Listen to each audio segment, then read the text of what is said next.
বন্ধুগণ, আমি এখন আছি নেপালের এই সেই বিখ্যাত দরবার স্কোয়ার।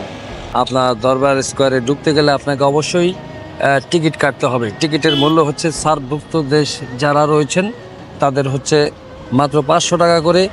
আর যারা ফরেনার আছে, ইউএসএ, আমেরিকা, বিভিন্ন দেশের লোক রয়েছেন, তাদের জন্য আপনার এই টিকিট হচ্ছে 1000 টাকা।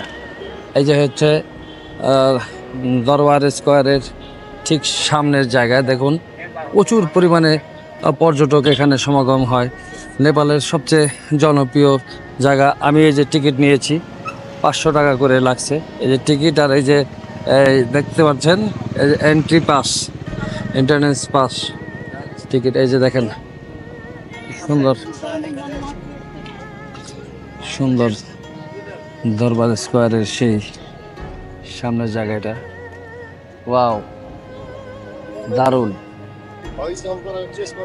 মানুষ ছবি তুলছে, ভিডিও করছে, কত কিছুই করছে। কত সুন্দর এই জায়গাটা।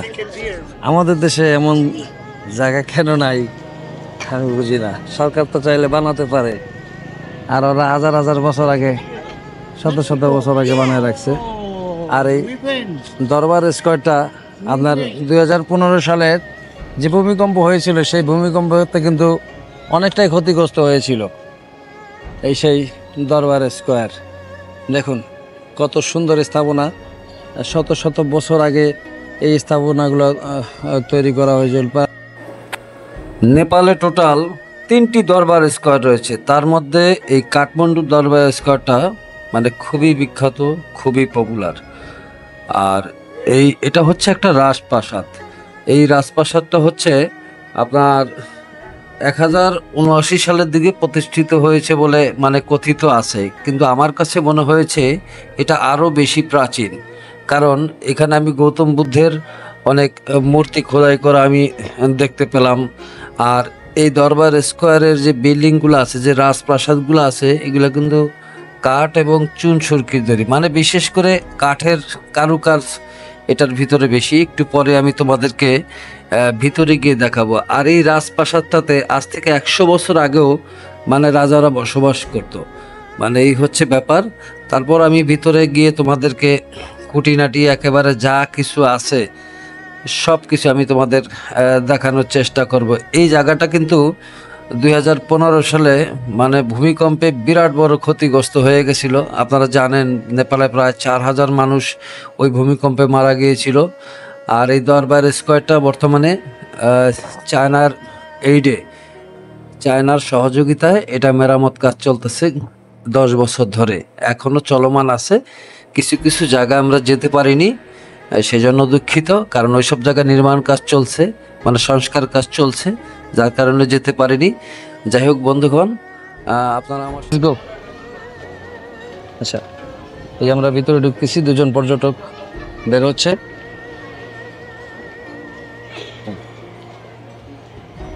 Ticket ticket 3%। বাহ, দারুণ দারুণ সুন্দর জায়গা, কি সুন্দর স্থাপত্য।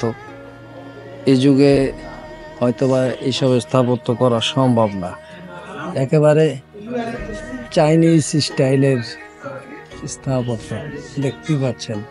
প্রত্যেকটা দেয়াল, প্রত্যেকটা ফিলার কি সুন্দর করে বানানো। এগুলো কিন্তু সব কাঠের, এগুলো ভাইবেন না এগুলো পাথরের তৈরি, এগুলো কিন্তু কাঠের তৈরি সব। দেখেন প্রত্যেকটা জিনিস হচ্ছে কাঠের।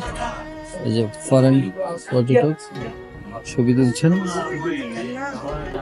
আমি ওই পাশটা একটু দেখাই আর উপরের সাইডটা একটু দেখাই। এই দেখেন একবারে আগা গোড়া যাই দেখতে পাচ্ছেন সবই কাঠের, কিন্তু ইটও আছে এখানে, চুন সুরকির ইট রয়েছে, কিন্তু বেশিরভাগ মাল জিনিস হচ্ছে কাঠের। দেখেন মানুষ এখানে আসে, ছবি তুলে, ফটো তুলে। আমি একটু ওই পাশটা যাই, গিয়ে আপনাদেরকে একটু ঘুরে ঘুরে জিনিসটা একটু দেখানোর চেষ্টা করছি। দেখেন প্রত্যেকটা জায়গায় দেবদেবীর মূর্তি এই দেখতে পাচ্ছেন। এই যে একটা দেবতার মূর্তি। এই যে এইগুলো কিন্তু সব কাঠের, প্রত্যেকটা দেওয়ালে দেওয়ালে। আর এখানে আছে আপনার হিস্টোরিটা দেওয়া আছে এই মন্দিরের, ঠিক আছে। 2015 সালে আর্থকোয়েকে এই মন্দিরটা কিছুটা ক্ষতিগ্রস্ত হয়েছে, কিছুটা ড্যামেজ হয়েছিল, যেটাকে মেরামত করা হয়েছে, এখানে দেওয়া আছে। দেখেন সুন্দর স্থাপনা, অপূর্ব অপূর্ব সাধারণ। ভিতরে মিউজিয়াম আছে, মিউজিয়ামগুলো তোমাদেরকে আমি ঘুরে ঘুরে দেখাবো। এটা কিন্তু ওই যে চাইনিজ এইড দ্বারা এটাকে সংস্কার করা হয়েছে, এটাকে মেরামত করা হয়েছে।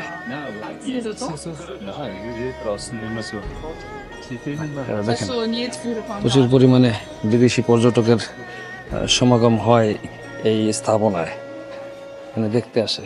সব কিন্তু বাইরের দেশের, ইউরোপ, আমেরিকা, অস্ট্রেলিয়া, বিভিন্ন দেশের পর্যটকরা এই এই জায়গাগুলোতে ঘুরে বেড়ায়, ঘুরে ফিরে তারা এভাবে তাদের স্মৃতি রাখে। আপনারা জানেন যারা মানে সাদা চামড়ার মানুষ, যারা উন্নত বিশ্বে বসবাস করে, তারা কিন্তু একটু ঘোরাঘুরি খুঁজে পছন্দ করে।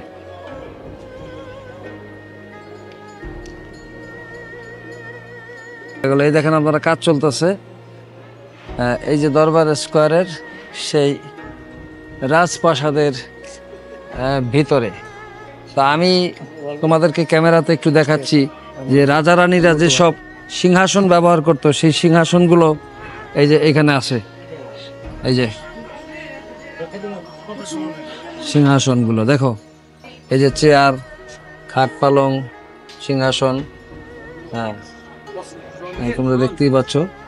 আসলে আয়নার কারণে সুন্দর করে দেখানো যায় না, আয়নার কারণে সুন্দর করে দেখানো যায় না। এই যে রাজা রানীরা যে এখানে এটার ভিতরে থাকতো আর কি, এই যে এটার ভিতরে রাজ দরবারের রাজা, রানী, মন্ত্রী, মিনিস্টার, ওরা এই সিংহাসনগুলোতে বস্তু দেখতে পাচ্ছ। একবারে সাপের দেওয়া আর বিভিন্ন দেবদেবীর মূর্তি দেওয়া রয়েছে। যাই হোক, আমি আর একটু সামনে চলে যাচ্ছি। সামনে গিয়ে তোমাদেরকে আরও কিছু ইন্টারেস্টিং জিনিস দেখাবো। তোমরা দেখতে পেলে ইন্টারেস্টিং একটি মেয়ে কি সুন্দর একটা হাসি দিয়েছে। এটা হচ্ছে সেই রাজার ছবি, এক একজন রাজা। কিং প্রতাপ সিং সাহা, তারপর হচ্ছে কিং রানা বাহাদুর শাহ, তারপর হচ্ছে কিং গরনা যোদ্ধা বিক্রম, বিভিন্ন রাজা যারা এই নেপালকে শাসন করেছেন, কত সাল থেকে কত সাল, সবকিছু এখানে A to Z দেওয়া রয়েছে। এখানে আপনারা গাইড পেয়ে যাবেন, এই গাইডরা আপনাদেরকে বুঝিয়ে দিবে আপনাদের ভাষাতে যে কি কি আছে না আছে। দেখেন এই রাজবাড়ি শত শত বছর আগে, 600-700 বছর আগে এই রাজবাড়িগুলো বানিয়েছিল নেপালের রাজারা। দেখেন কি সুন্দর স্থাপনা, ইটের টালি দেওয়া, চুন সুরকি এবং কারুকাজ। কিছু কিছু জায়গা আমরা প্রবেশ করতে পারছি না, কারণ সেসব জায়গায় মেরামত কাজ চলছে।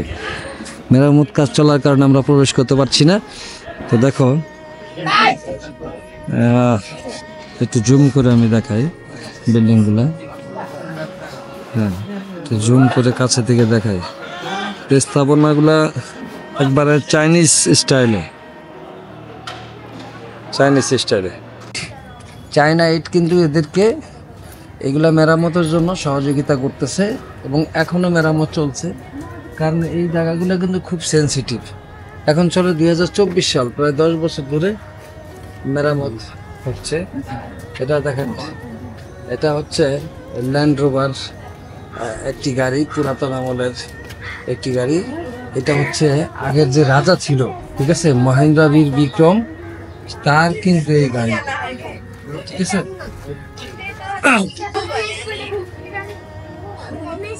তার এই গাড়িটা দেখেন, late king Mahendra Bir Bikram Shah land rover jeep, destroy by bomb attack in Janakpur. জনকপুরে বম অ্যাটাক করে 22 জানুয়ারি 1962। 1962 সালে এটাকে ধ্বংস করে ফেলেছিল।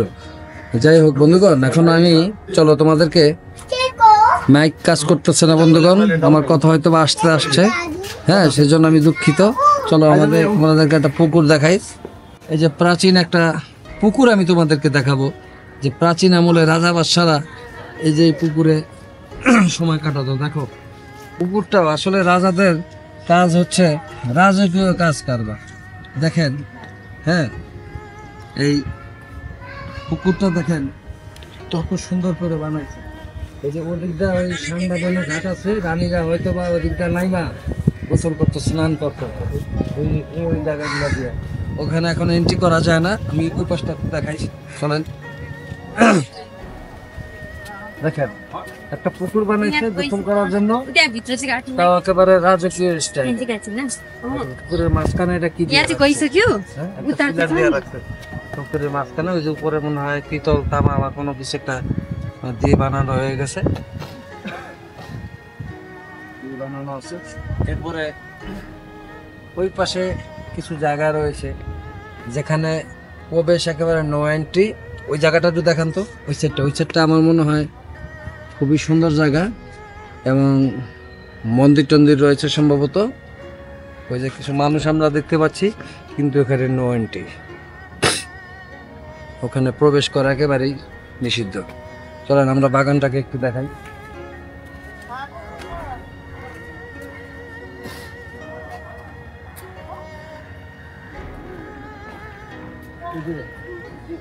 বসে আছি এই জায়গাটা কিন্তু কত রানী, মহারানী, রাজকুমার এরা হয়তো বা বসেছিল এইসব জায়গাগুলো। যেখানে আমি বসে আছি এইসব জায়গা হয়তো বা ঘোরাঘুরি করছে।